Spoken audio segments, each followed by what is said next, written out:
Hi everyone, welcome. This is Chris. My friends, thanks for coming by. I'm so happy you're here. I'm excited. My channel here is to help you create beautiful watercolors, and that's what we're going to do here today. We're going to do some gorgeous sailboats along the coastal areas, the ocean, the sea breezes. You got to feel it, feel it, feel it, feel it. Feel the ocean breeze, feel the ocean, feel the waves, smell the salt air, get into it, get your senses involved. Think of a time you were at the shore, at the coast, on a boat, or get excited you're going to go there. Think about maybe a time in the future, maybe in a month or a year, you're going to go to the coastal areas, you're going to get on a sailboat or a boat, or you're just going to go by the beaches and hang out, do all the things you love to do along the ocean, the water. That's what it is. Get the emotions going, get the juices flowing. That's what we're going to do here. Okay, so here's the painting. It's the finished painting. I know you're all savvy. You can either pause the video and work from this. You can maybe take a picture of it. You can save this on your device, your iPad or iPhone or Samsung, your laptop, your home computer. Save this, work from this. Again, your best results with watercolor are going to be when you're working using a finished watercolor painting, and then you work from that, doing your drawing and then doing your painting. That's the best way you're going to get the best results. So that's what I always show here on my channel, are the best possible techniques and methods to learn watercolor, to get good results. I'm happy you're here. All right, so we're going to get started in just a second, but I did want to put my finished painting up here first so you can see it. And then next, I'll take you step by step through the whole process, the drawing, laying out where all the subject matter is going to go on this paper, and then how you're going to draw it, how you're going to paint it, all the techniques, and what pitfalls you're going to look out for as you go, because watercolor is challenging. You're going to run into pitfalls, you're going to run into challenges, and I'm the person here that's going to help you to navigate through these issues with this medium so that you can get a beautiful result. All right, so let's get excited and let's get started.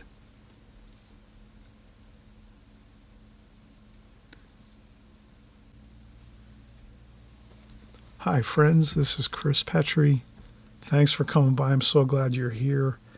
You know, we're here, we're painting, we're having a good time, we're enjoying ourselves. You just were looking at the finished painting that we created here and that we're going to create as we go forward.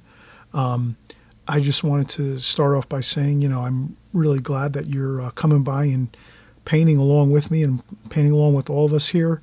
Everyone that's been following me for some years now on YouTube, I thank you for coming by and subscribing and leaving great comments with me, and we have great fun in the comments section. So, and I appreciate all the people that have been here for quite a number of years now, 2-3 years. I love you all and appreciate that you come by all the time and join along with us and paint. And I know your paintings are getting better and you're having more fun with your art. And the thing, I'm here to try to help you make your paintings look better, and your art is more exciting. When your paintings look better, you'll feel better.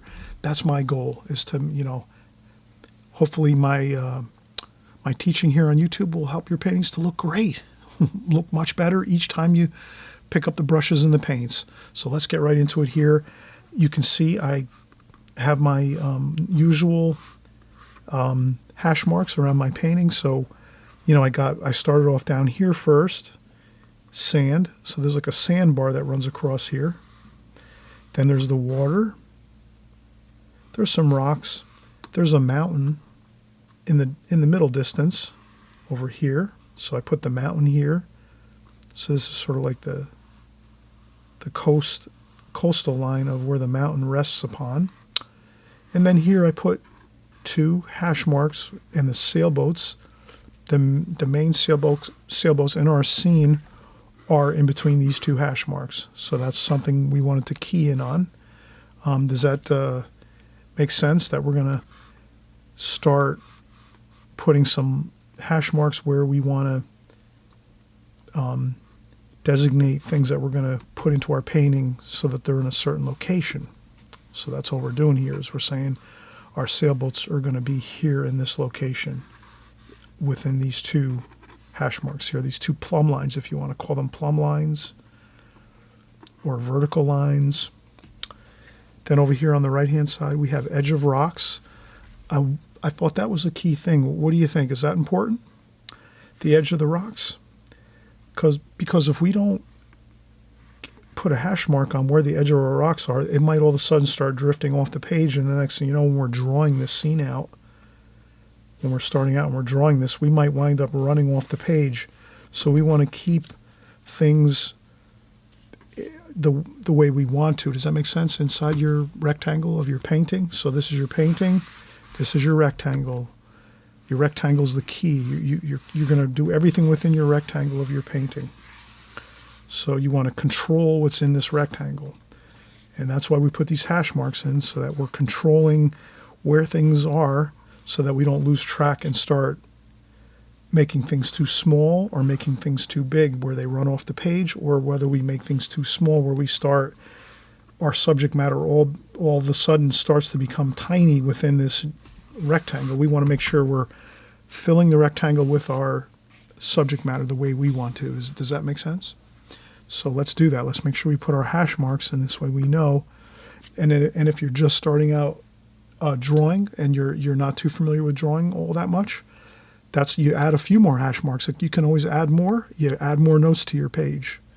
So you might say here, like, this is the mountain. Well, maybe the tops of the mountains are here. Top of mountains. So if you feel a little bit hesitant that you're going to get something not as accurate as you want, then you just put an extra hash mark here and there to make sure that you're getting everything looking good. And if you need to, you can take a ruler. You can take a ruler and go across your page and measure, measure some things. So here I'm going to put the ruler across the page and top mountains.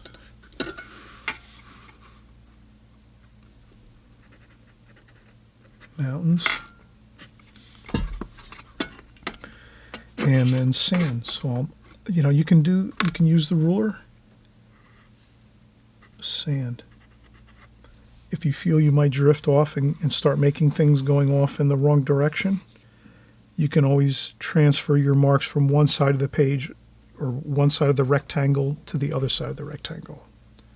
So hopefully that makes sense too. If you need a little more waypoints for your drawing, you can add more hash marks, and you label them so they're the same, and you can also do a super light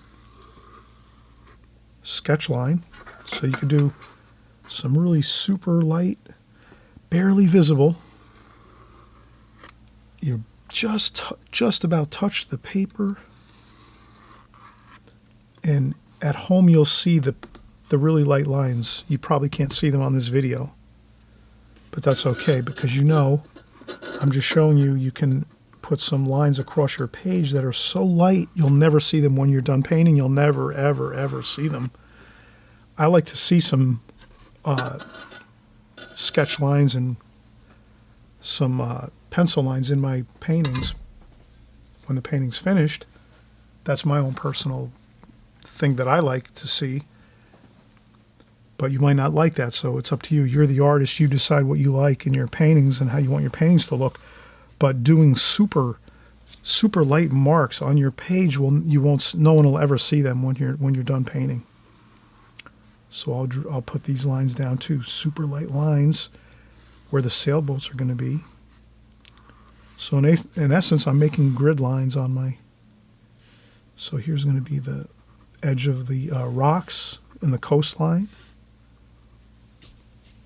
Okay, so perfect. We have our hash marks. We did some really super barely visible light pencil lines across our page, across our rectangle, our watercolor paper, and that's it. we're ready to rock and roll here. Let's get started. So now we're going to do our sand. So this is going to be the sand. And then we're going to start making some rocks. So this is our sandbar, and there's some beautiful rocks. Look at those rocks. Oh, we're by the shore. Get into it. Get excited. You're by the shore now. Maybe you're walking on the beach, and you set up your chair, and you're going to do a sketch out by the beach, and you're pretending you're there. You can hear the water and the waves, and you can hear maybe you can hear some boats.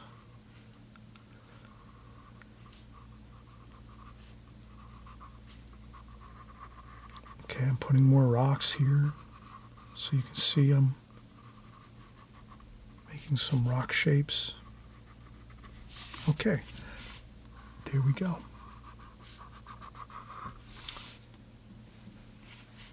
Some rock shapes. This is along the sand here. We have some sand.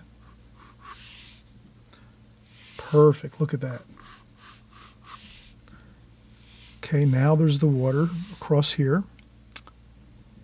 And then up here we have the base of the next area of the coast. So now we're going to draw the other area of the coast. I'm going to draw a sailboat shape there. That's maybe like a small rowboat. And then let's maybe make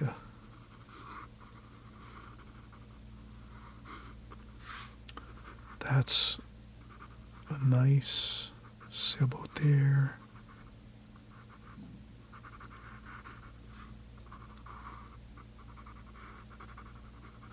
Another sailboat here.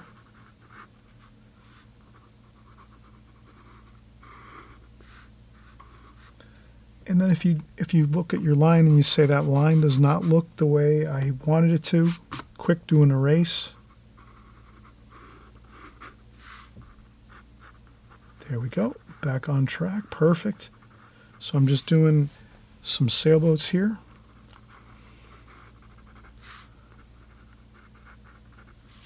Perfect, look at that, and then maybe another boat here. Maybe another boat back there.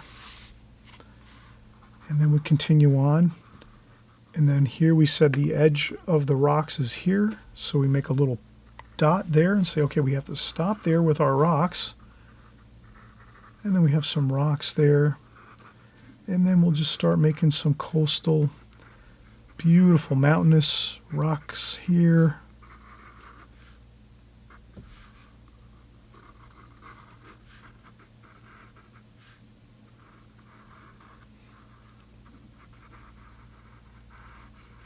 And these are the hills and rocks and mountainous areas along the coast. And then over here is the edge of the horizon line, which is where the water ends and the sky starts right there.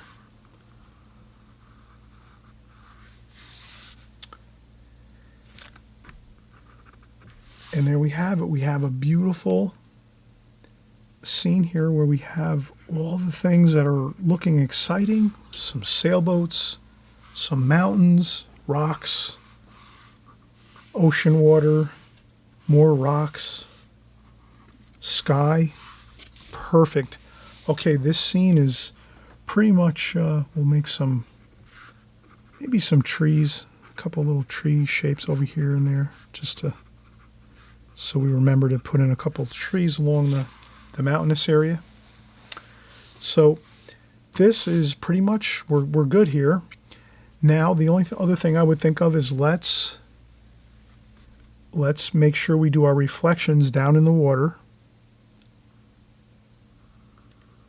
So we'll put our sailboat shape there. That's all. We just want to put some very super light pencil lines on the paper for the reflections of the sailboat sails in the water, so that when we're painting, we don't cover over the areas that we need to leave light, because we're going to have white sails.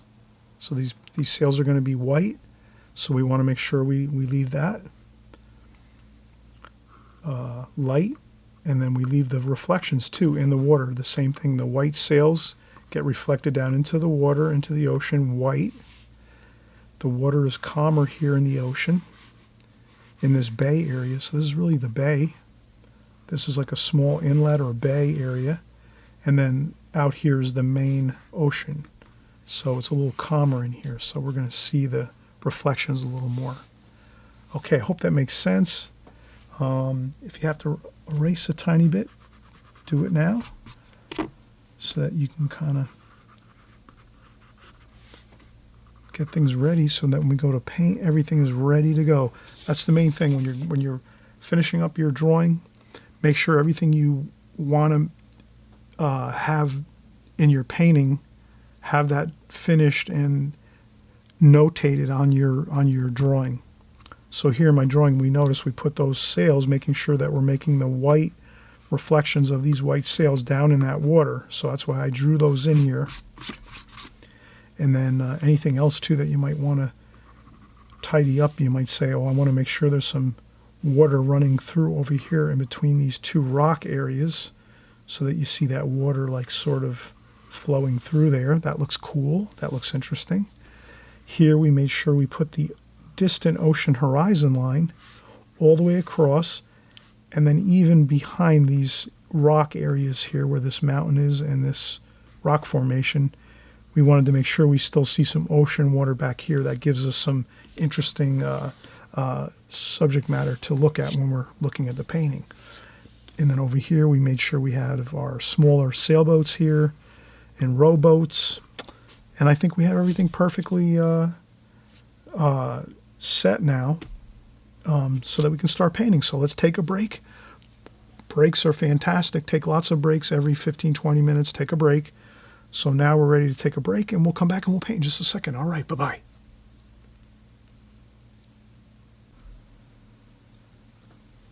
Okay, it's Chris. We're back. I just got a cup of coffee, and I'm feeling like a new person right now. I feel good. I'm dreaming about this scene here. A coastal scene. I hear the water trickling in. I hear the wind blowing. I feel the coolness of the water, the sky, the clouds. This is exciting. Let's get into the feeling and the mood of this painting. I'm using Arches satin paper.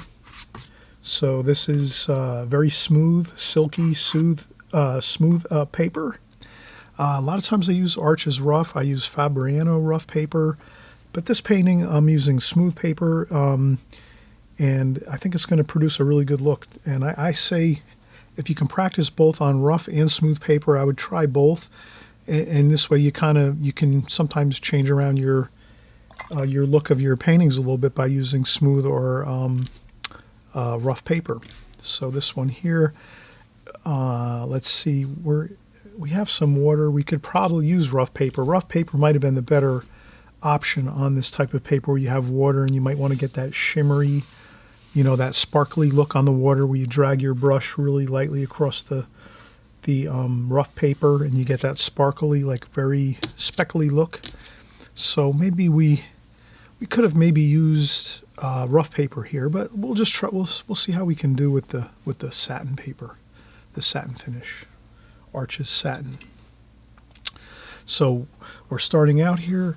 Again, I'm hoping you're working from my finished painting. That's the best way to go about this.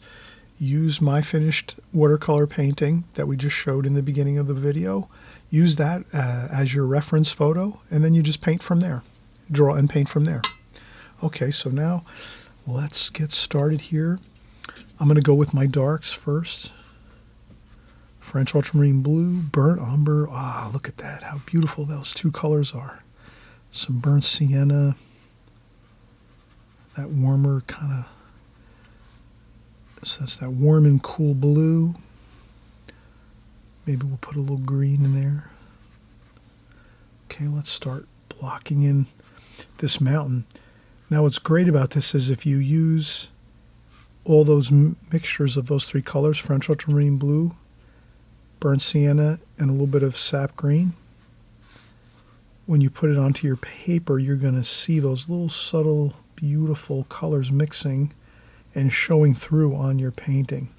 That's what you want here. You don't want to kind of just go with one color. You know what I'm saying? Like that one color boring look. We're looking for, get a lot of excitement going in your painting here. Maybe some burnt umber too.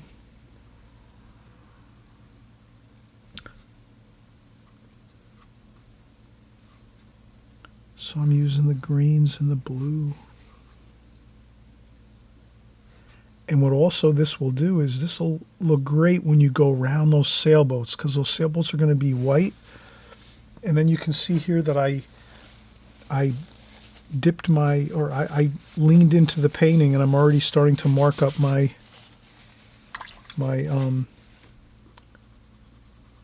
paper. That's okay. You can wipe that down a little bit. We're going to make some sand color along here, but try to, if you can, it's better. Try not to lean into the paint so much. But if you do lean into the paint, that's okay. Our style is a messy style. We don't mind some smudges here and there. Those actually look good if you, some speckles and splashes, and put those all around your painting. It's gonna make your painting look exciting. So when you do make a little problem on your painting where you go off the beaten track or you lean in and you smudge, that's okay, because we'll use it. We'll make the painting look better by adding those little different marks. All different types of marks on your painting are going to make it look good. We don't want boring looking paintings where everything just looks the same. So you can see here I'm working in my colors: French ultramarine blue, burnt sienna, sap green.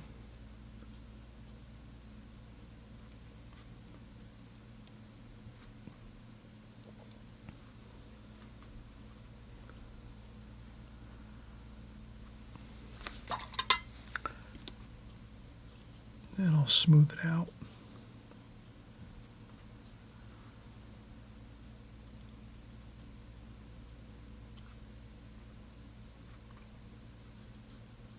And you can see I'm painting around those sailboats, the sails of the sailboats. That looks good. That looks good. And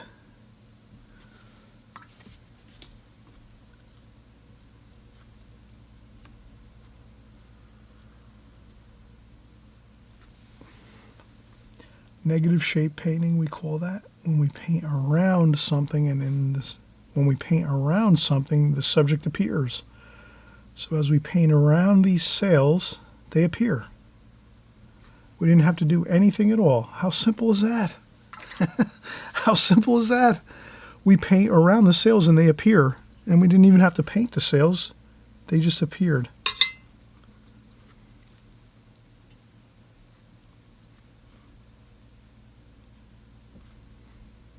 We paint around the boats and they appear. So those rowboats there, look at that. They appear by just painting around them. Negative shape painting, very crucial. As a watercolor artist, you have to, we cover that all the time here on my videos. If you come here all the time, you'll notice that we always chat and talk and cover the critical things that you need to know in watercolor.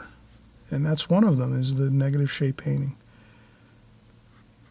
All professional watercolor artists know about negative shape painting, and they use it all the time in their paintings. Even if they use it in a subtle way, they still use it. That's a technique that you have to know. We cover it here all the time. Aren't you glad you subscribed here? Of course you are.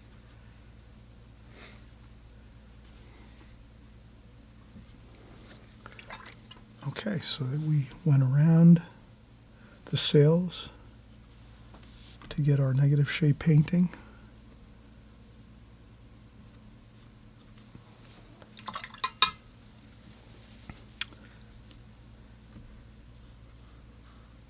Okay, now once we do this, this is a good place to take a break. I know it seems like we didn't do a whole lot here, but we have been working almost 10 minutes. So when you're doing when you're painting and you've completed a section, you can ask yourself, all right, what am I going to do maybe next, or should I take a break now and relax a little bit? This is a good spot to relax. But we could, okay, if we want to push it, let's push it a little more. Let's go over here and we'll do these rocks in the foreground. These are more simple. They seem pretty simple.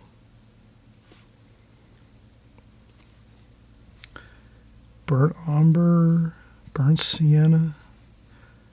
Let's go with a little cobalt blue. We'll change a little bit. Just a tiny bit, we'll change our color.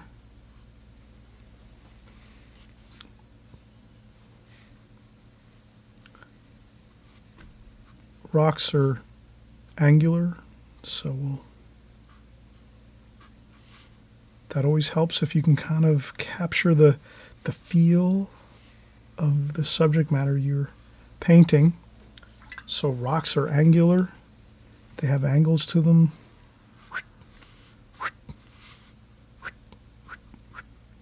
Like that.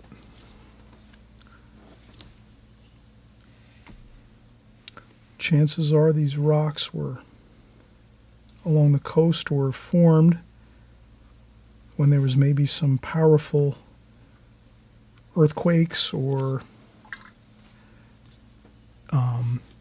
shifts in the crust of the earth underneath them. So they tend to have that really powerful thrusting angles, and so nature, we can kind of think about nature, what's going on here, and then we'll sort of get that feel. Here we're going to go with some purple and some cerulean blue, purple and cerulean blue.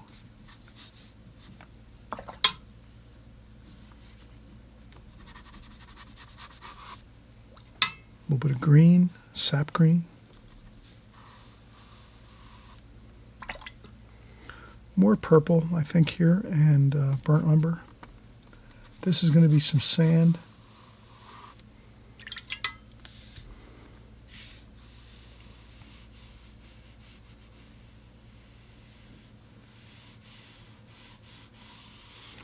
Change the colors around the way you want them.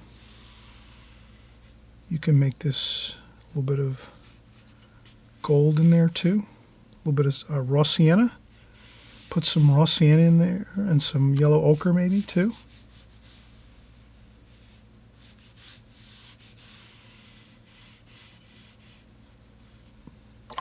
Maybe some viridian green.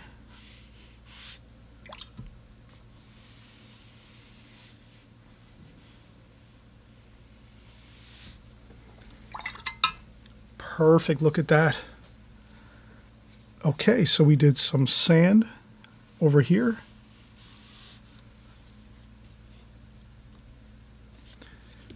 We did our rocks. We kept working a little bit, so that's good.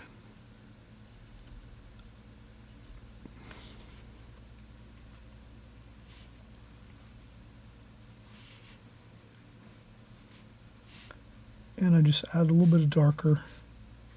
I added a little bit of darker wash right at the base of these rocks, and then I add a little more here and there up into the rock formation.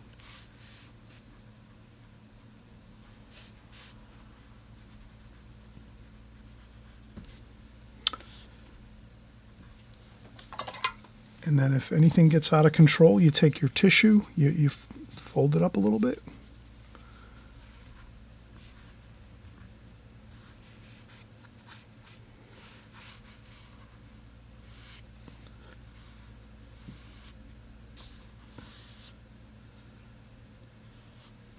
There we go. Perfect. Okay. Once you start having this issue where things start leaking and looking a little bit out of control,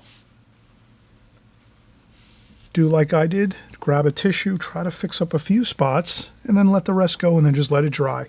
Let's take a break. We'll come back. We'll keep working on the water and the sky, and we'll have this all completed. So this is really a quick, easy, fun painting. Let's keep going on it. But remember, when you're painting, take lots of breaks. So we're going to take another break. And again, if you see a problem, grab the tissues and, blot up a little bit of paint if you have to. If you see your painting if your washes sometimes get out of control, you grab some tissue, you bend it and squeeze it and get it into a point. And then you can kind of just tap it along some edges here and there if you think you want to. See? It fixes the problem right there. Okay, let's come right back in a second.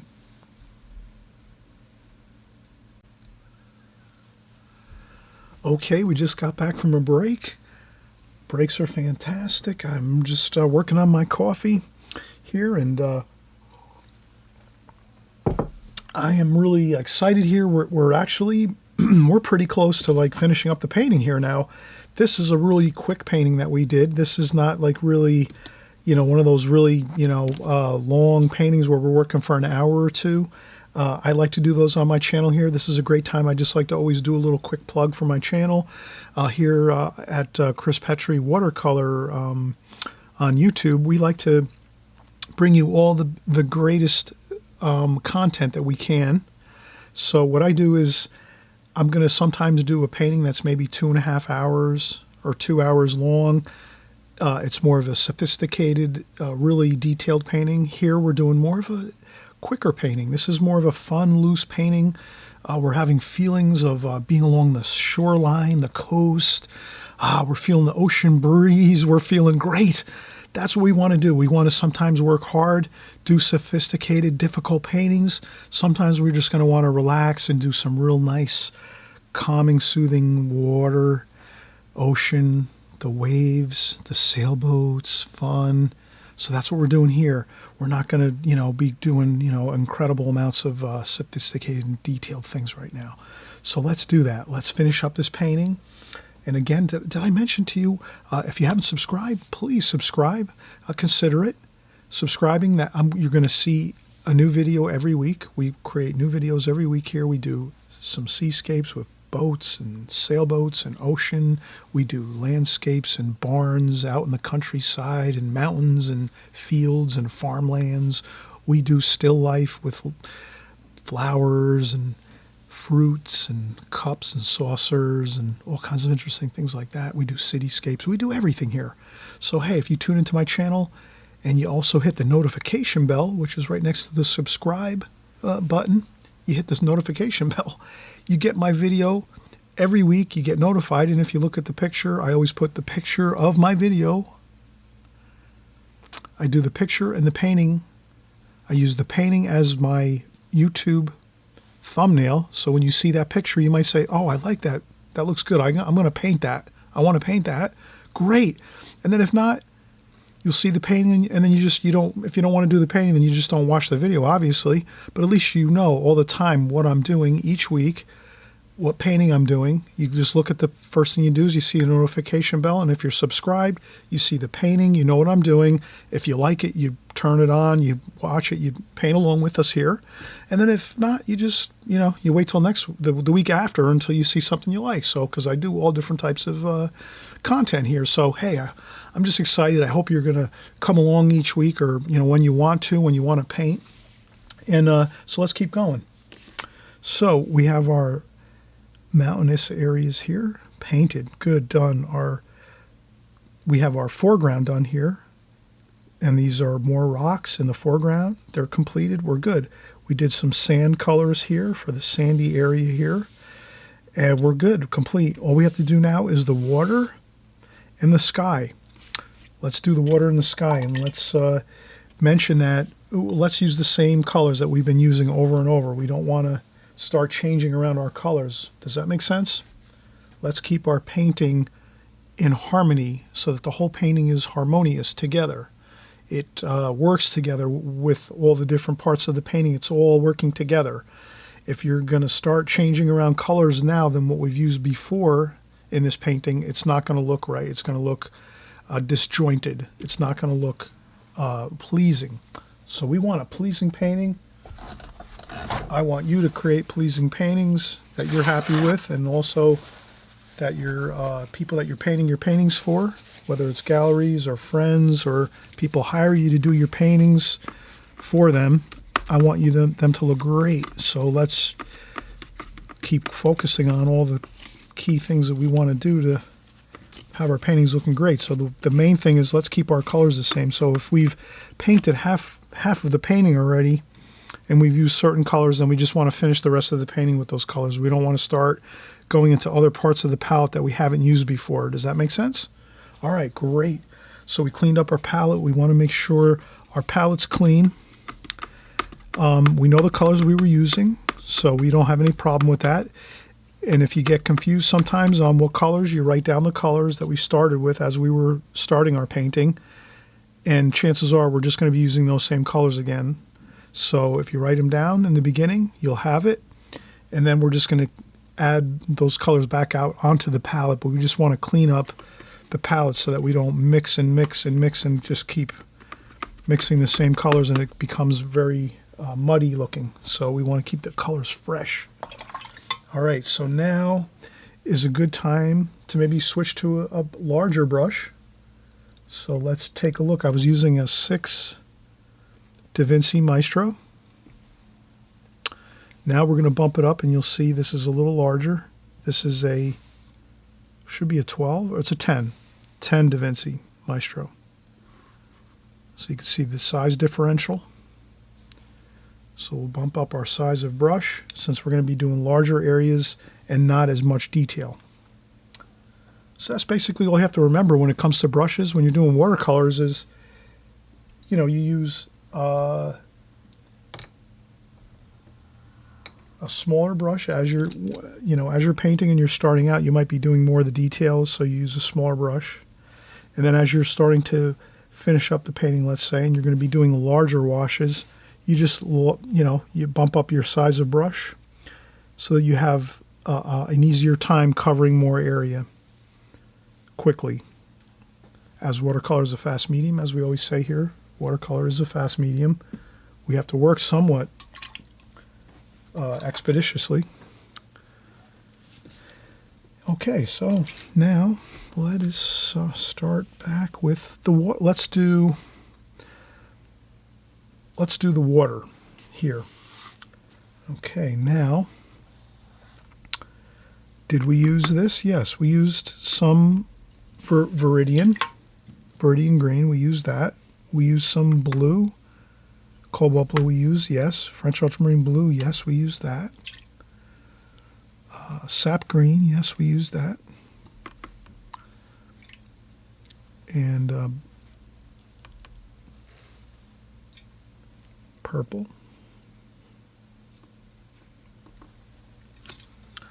Okay, let's start back up the painting. I'll make a little bit of burnt umber mixed in there with the blue, cobalt blue.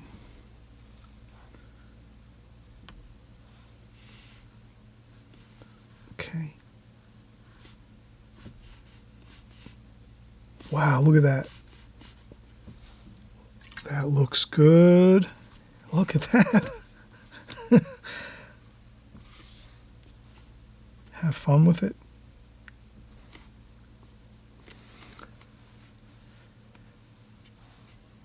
A little bit of green in there, so I use my blue, a little bit of purple. So we're trying to get a mixture of colors. We do not want to be boring here. Now we are going to use the same colors as we go across.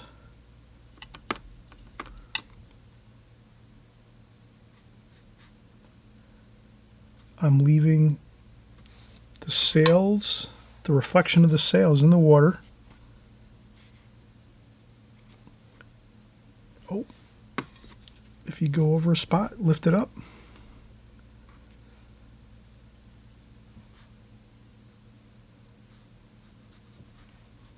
Okay, that's straight. And this goes like this. And then you're just going to mirror down into the water the same shapes that you see above.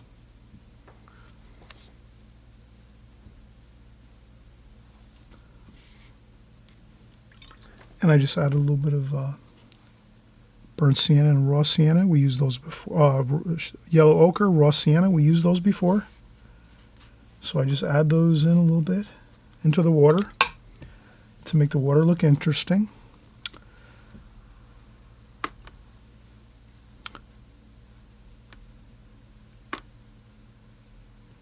Raw sienna, yellow ochre, a little bit of raw umber maybe, a little bit of burnt umber, cobalt blue,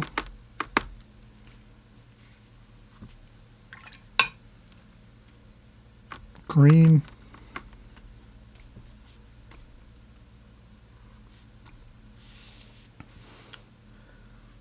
then you have fun here. Look at that. Have fun with this. Now I wanted to have the rough paper here because you can see we can't get that real nice feel of the rough paper. But we're going to just some cerulean blue. Again, the overall color here is the blue, really. Blue and green. Viridian and blue, water,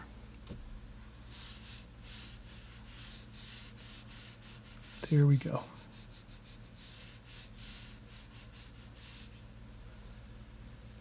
And I left it lighter over here.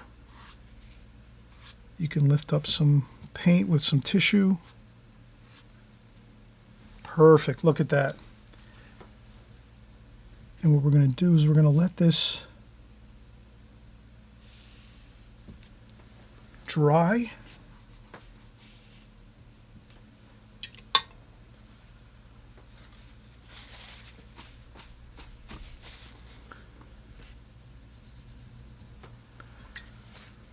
And a little bit of, let's do a little tiny bit of wash on the reflection area. We don't want to, the reflection should maybe be of the sails, it should have a little bit of water color in it versus being just straight white as far as the hue of the color.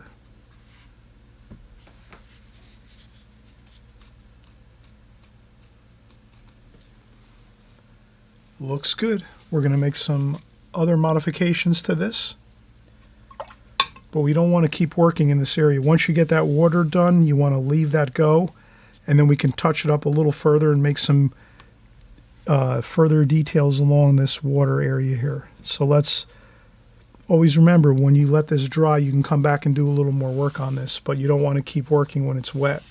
So now that this paper is wet in this section here, the water, the main bay area, let's let that bay area dry 100%. Then we'll come back and we'll touch up in there. And then once we're done with that, then we'll do our sky. So I can notice I have a little bit of pencil lines in my sky. I'm just going to erase those over here too, the same thing with some kneaded eraser. And it certainly is needed here. Okay. Okay, so let's come back after a break and we'll touch up the coastal area here along the shoreline where the boats are. And then we'll do the sky to finish up. All right. It's coming along really nice. It's looking good. I hope you're having fun as we're doing this. Again, if you need to take more breaks than I'm doing, do that, please. Or if you just want to keep working and going and you don't need a break, that's fine too. But I really always suggest take some breaks in between as you're going. And it also helps the paper to dry too, because once you let that paper dry, then you can start working again, and you're not going to have the problems of the paint flowing out and making unpleasant looking marks and things like that. So, okay, let's start up just in a few minutes. Take a 5-10 minute break. Okay, everybody, we took a break. We relaxed. 5-10 minutes. I feel really relaxed. And let's get started again here. And so just before I turn the camera back on here, the video camera, I did do a little, some colors here along this left-hand section over here, just to kind of get back up and going here. And let's continue. We're going to add some real striking, beautiful colors now to make this really sing out some of these colors on this painting. So you can actually, you're in charge of your painting, and you can actually add some really powerful, exciting colors where you want them in your painting. So I'm going to add that here. So that's maybe like a nice rowboat or even a sailboat over here. And then there's another sailboat here. So I'll put a small bit of color under there.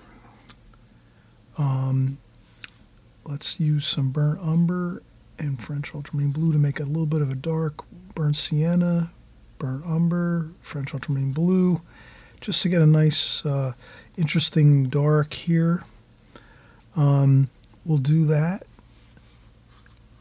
underneath the sail so that you have some dark color under the sail in between the bottom of the sail and the top of the boat, the sailboat. That's important to get that little bit of a detail there. And you can see I have my Da Vinci Maestro number 10 with a really good, beautiful, sharp point. This one's newer, so I haven't worn the point off it yet, but that will eventually happen. And then I'll have to worry about that situation later. And there we go. So we put those small, dark colors in between the bottom of the sail and the top of the bottom of the sailboat. So the actual cabin of the sailboat. And if you need to, you take a little bit of water, dry off your brush a little bit before you do these small details like this. And you use straight paint with really no water. Just go straight into your paint, and then dry off a little bit on the tissue to make sure it's not too much water on there. You want the brush to be pretty dry. And then you go in and you do your final details there. And then we're going to have another orange color here. And then maybe some cadmium red. So I'm going to do sort of a red and orange.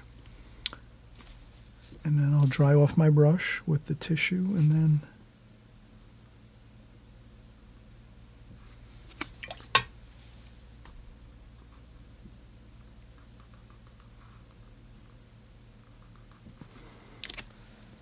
and what that does is that really makes the shoreline here have some exciting punches of color, some real exciting vibrancy of color.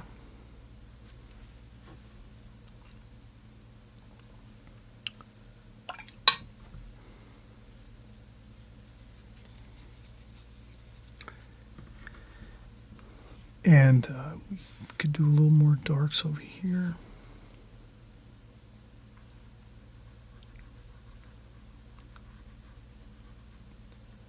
So you can see I'm using the Da Vinci 10 Maestro, and I'm doing a little bit of shoreline color and just kind of giving a little bit of a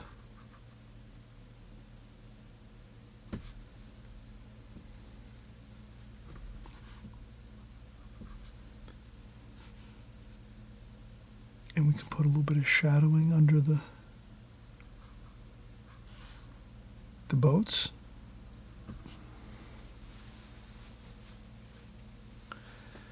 We can add a little bit of cerulean blue, and that's cerulean blue mostly, but a little bit of viridian green. And we can add some shadowing to the sails.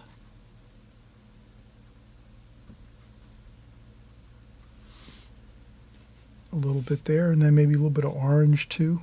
So we want to add some color, some warmth, and some cool, warm and cool everywhere. So I added some blue here, some orange.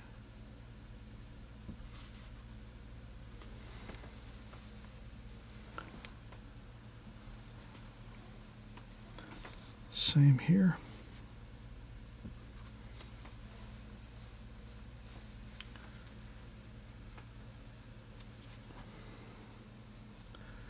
Okay, and some more French ultramarine blue, burnt umber, burnt sienna for some darks. We'll see how we can enhance the beauty of the painting by adding some darks along the shoreline here.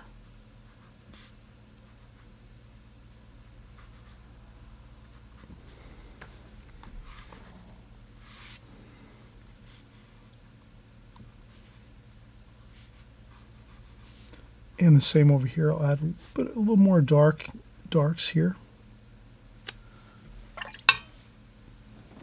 And I'll just, as you can see here, I'm going to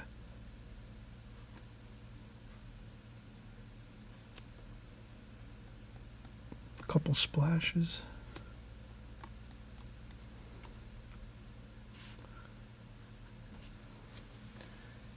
And that's pretty good.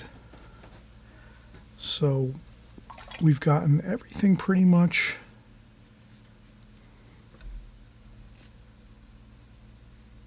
I added a little bit of the viridian green and cerulean blue to this area here. Okay, so now once you finalize your details along the bottom of this area here where the coastline is and the sailboats, and maybe do a few more touch-ups here, that's another good time to take a break. We've been almost working 10 minutes, and again, I don't think it's going to better your painting if you take more breaks than less. So more breaks equals a better outcome for your paintings. If you keep hashing and going on and on and on, not taking breaks, then your painting is gonna suffer a little bit, because you get fatigued, you get tired, and then you start drifting off and doing things that you're not really thinking about. So let's remember that more breaks is better than less breaks. That's a critical thing to remember. And so I did a little bit of erasing with my kneaded eraser for the sky area. So we'll do the sky next, and we'll finish now. So we'll take another break. So let's take another break. Then we'll finish up our sky wash, and then we'll be completed. And we're going to use the same colors in the sky wash pretty much as we used in the rest of the painting. And you did see that in this segment that we just did, we actually added some really bright, beautiful, vibrant, exciting colors, some oranges and some reds, and a little bit of the green here too. So that really adds some excitement to the painting and brings our attention over to this area here where the sailboats are. So we're kind of finalizing our focal point here where the sailboats are. and then we'll again we'll add our sky and we'll be good to go. Okay, so let's come right back after a 10-minute break or so, or if you want to take a break for the evening or and come back the next day, that's fine too. That works. That's always good. Watercolors are great. You can pick them up and start them, stop, and then come back a week later and keep working on them. It doesn't matter. You could take a month and then come back and work on a painting, and it's no different. Okay, let's come back in a minute. Okay, we are back. We're going to get ready to start our sky wash. Again, we took some, many breaks throughout this painting. Please, please, please take lots of breaks. Your watercolors are going to look more beautiful. They're going to look better if you take breaks. I promise you that. So let's, when you take breaks, you can focus. You can step away from your paintings numerous times during the process and kind of look and see what's going on. You might catch something before you're sort of going to do something and say, I was just going to do that, but maybe I'm not going to do that now. I'm going to change my game plan and do something different. So the more you take breaks, the more you can game plan, strategize, and again, it really translates into a better watercolor painting and drawing too as well. If you're drawing, the same thing. When you draw, you can adjust things, erase a little bit, and figure out how to get your most pleasant and pleasing drawing, or as you're going through and doing your painting, it's the same idea. You're going to get a better pleasing outcome when you take your breaks. Okay, so let's get back into it here. So we're going to do our sky. That's what we're looking at right now. Everything else is pretty much solid and good.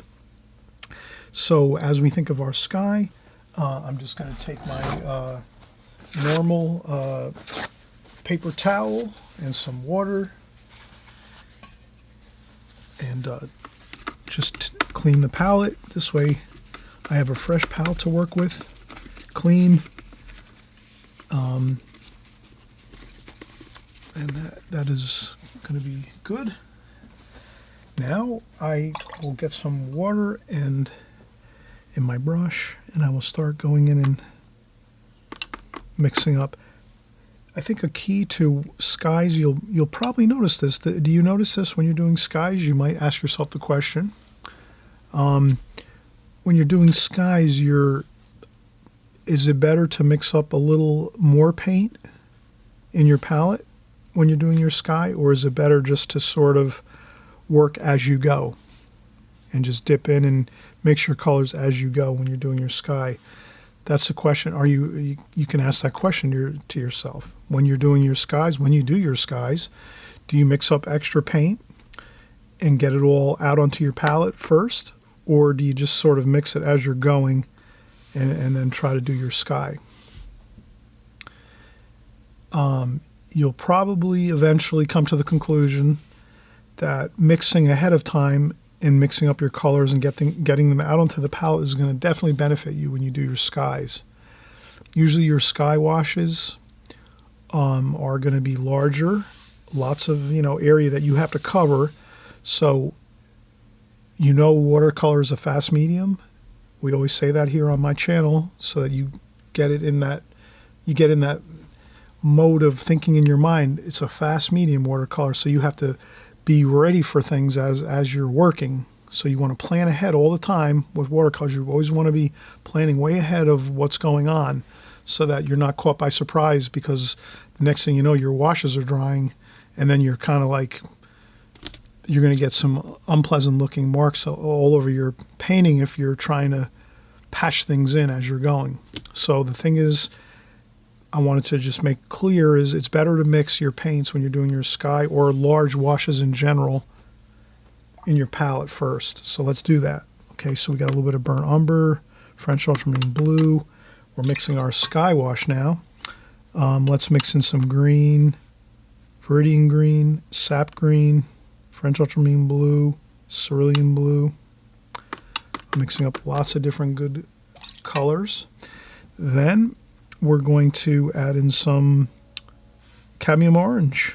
Yes. We're going to make this a warm sky on the bottom, and then a little bit of a cooler bluish green up top. So that's our bluish green up top. So you see, I'm mixing up my colors now ahead of time so that everything is mixed up first in my palette, and now I'm mixing up that large, most of the sky is going to be like an orangey gold color. As you know, you've seen the painting in the beginning of the video, so you already know this, but I'm pretending you don't know this right now. So okay, so that's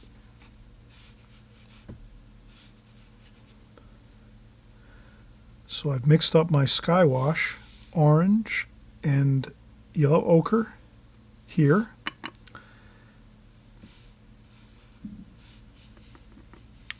And maybe a little bit of also some cadmium red. Just a tiny bit though, not too much. Just a wee bit of that. There we go. Orange, cadmium red, yellow ochre. Okay, our sky washes are now on our palette. Plenty of water and paint mixed to accomplish the whole wash along the whole sky, because we're going to go fast here. This is not something where you start the sky, do a little bit, and then go, oh, well, now I'm going to go mix up some more colors, and oh, what the colors did I use? And let's not do that. Let's think ahead. Get our colors: sap green, cerulean blue, French ultramarine blue, burnt sienna, a little bit of burnt umber, some greenish mix, and then some cadmium orange, cadmium red, and yellow ochre down here. Okay, now we have our colors mixed. Perfect. Now we can go in and just start putting in the wash. We got plenty of wash there. See that?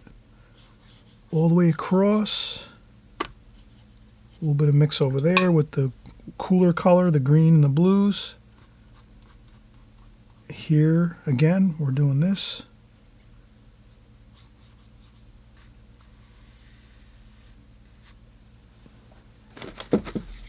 If you go over a spot, you can lift it up. There we go. Look at that. Perfect. Now we can get in and do our... See, this is where you really... There we go. And then, okay, so I didn't get enough there, so that's no big deal. I can quick mix that up. Green, blue.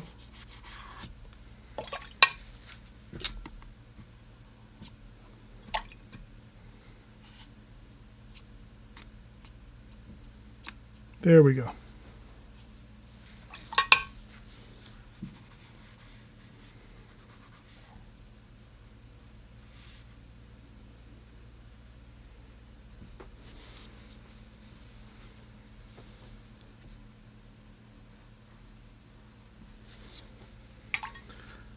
That is going to really help you tremendously to mix up your washes ahead of time with your sky colors. With your sky washes, or if you have a large wash of like ocean or water or grass or whatever. If you have a large area to cover, it's always helpful to mix up that.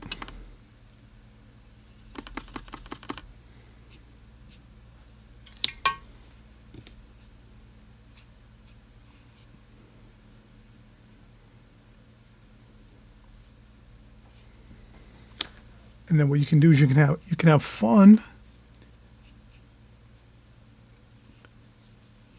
You can have fun doing your washes if you have everything mixed up and ready to go, versus feeling stressed because you're in the middle of doing a large wash and you start to struggle and say, "Oh my God, it's the paper starting to dry and I got to do this wash and I don't know what colors I."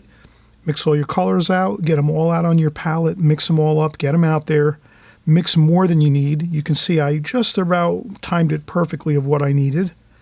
but mix extra if you're just starting out. Obviously, if you're doing watercolor a long time, you know, I'm telling you something you already know.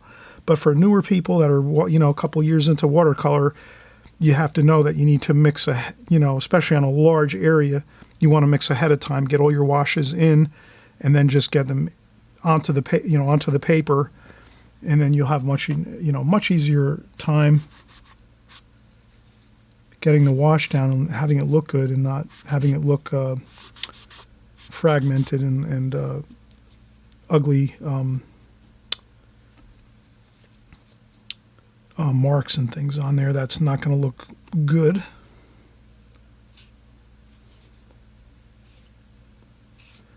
And you can use tissue to make some interesting sky effects.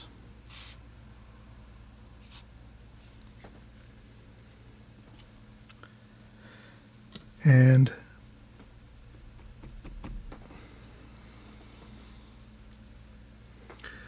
okay, we've gotten 90% of everything completed. Let's do a few more details once we take a break, and then we can start up again.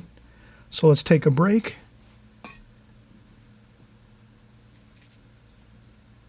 Let's take a break, and then we'll do some final details to this, and we'll be 100% good.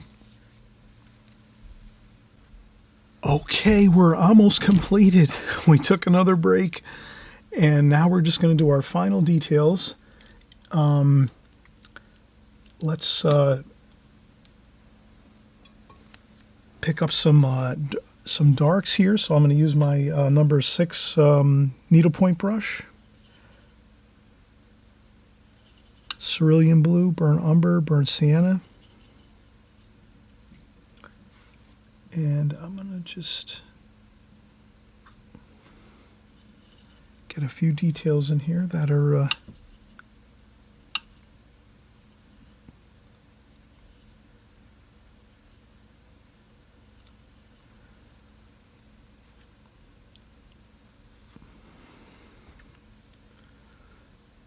and there's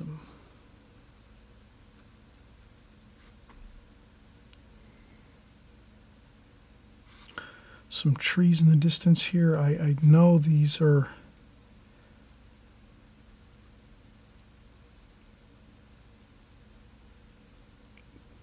far off in the distance here, so they're very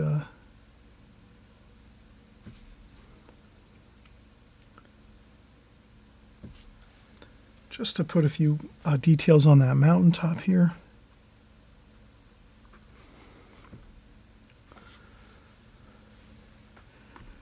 And down here maybe a little bit too.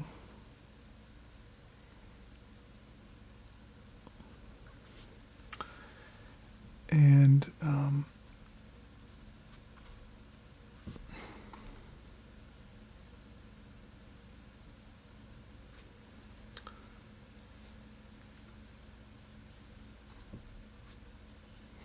we'll do a few more details over here. So I'm just going to do a few more pine tree looking details here, just a few here and there, a couple. That looks good. And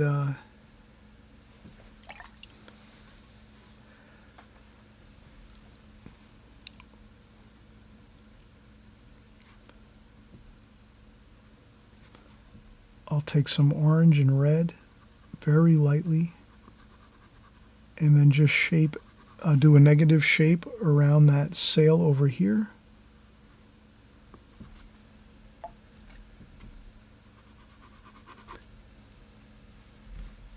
And that helps a lot if you just do that little bit of that little spot right there with a little bit more sky color, with just a little dark, a little more of a tonal value change, where you go to the darker tonal value where the top of that sail is. It really looks fantastic. It actually helps it to give it that shape of the sail at the top portion, and it doesn't look like it sort of just goes up and then disappears into the sky. So that looks really good. And so we have that. That looks really good. You can actually add a little more.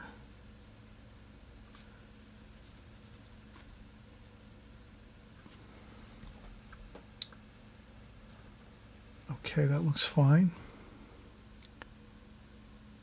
And maybe a little green here, Viridian green. There's a boat here, a Viridian green boat. So we're adding a little bit of jewels of beautiful color along this coastal area here where these sailboats are and these rowboats. And that really looks good.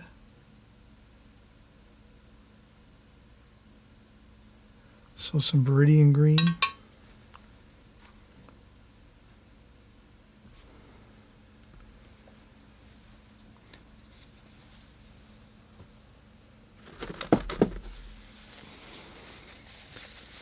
Maybe just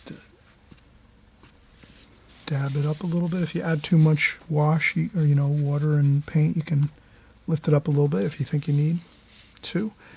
And we can add a little bit of, with our needlepoint brush, we can add a little bit of wash along the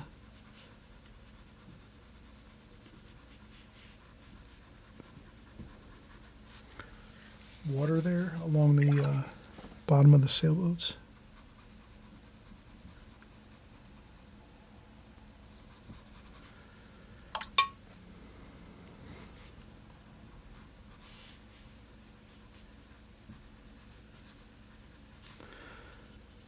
And if you think that you've made something too large, you can trim it down like that.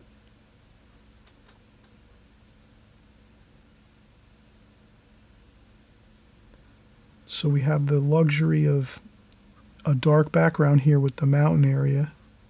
So we can go in here and make this sailboat or this rowboat smaller by just going, going over it with a darker tonal value, knowing that this is all dark through here. So this is all the, the darks here. If you make your sailboat too big, or this rowboat too big, you can go over it with a darker wash on top, and it just becomes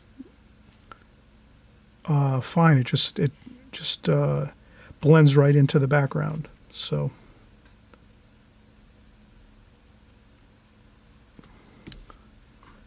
same thing here. Or if you need to make a shape a little more defined, you can do that too as well with some darks over here. But I think that overall this looks really good. This is complete. Looks good. A couple splashes here and there. So I usually add a couple splashes. And if a couple splashes don't look so perfect, you can lift those up here and there but I think those look good. Everything is looking perfect. We could add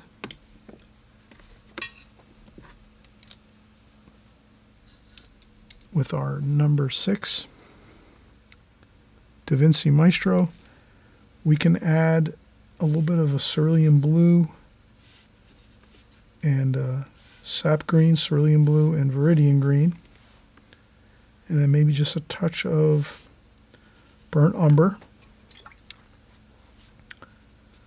We can add maybe some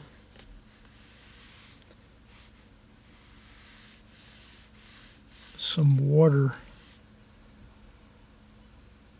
lines like this.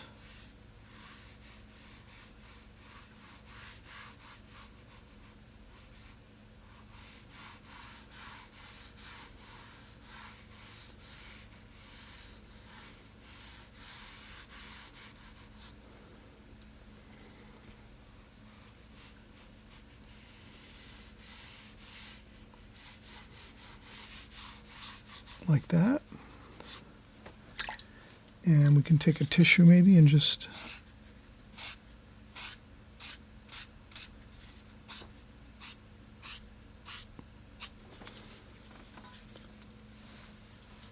Okay, that's just right.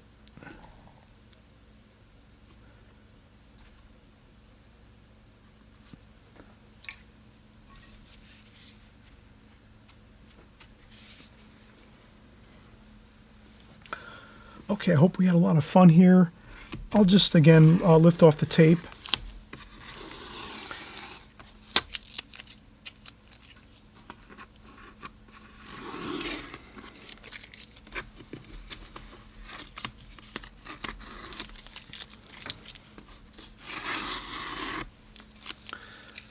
And we'll zoom in a little bit.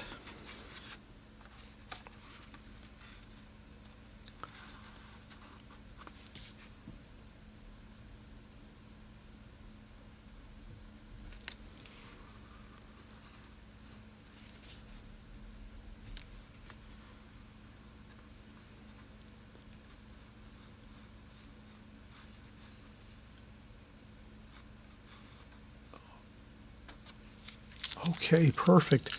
All right, I hope everyone enjoyed this, and I just wanted to zoom in a little bit and you can see some of the details.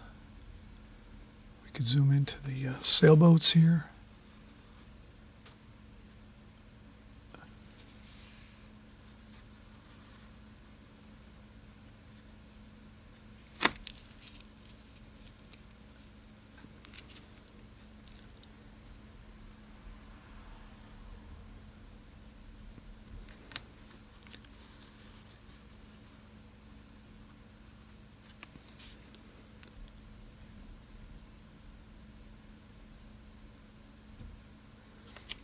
Okay, everyone, thanks so much for watching. Thanks for coming by.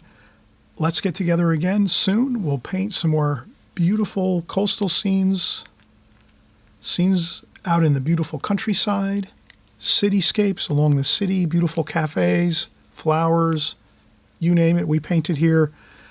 Hope you had a good time, and we'll see you on the next video. Bye-bye.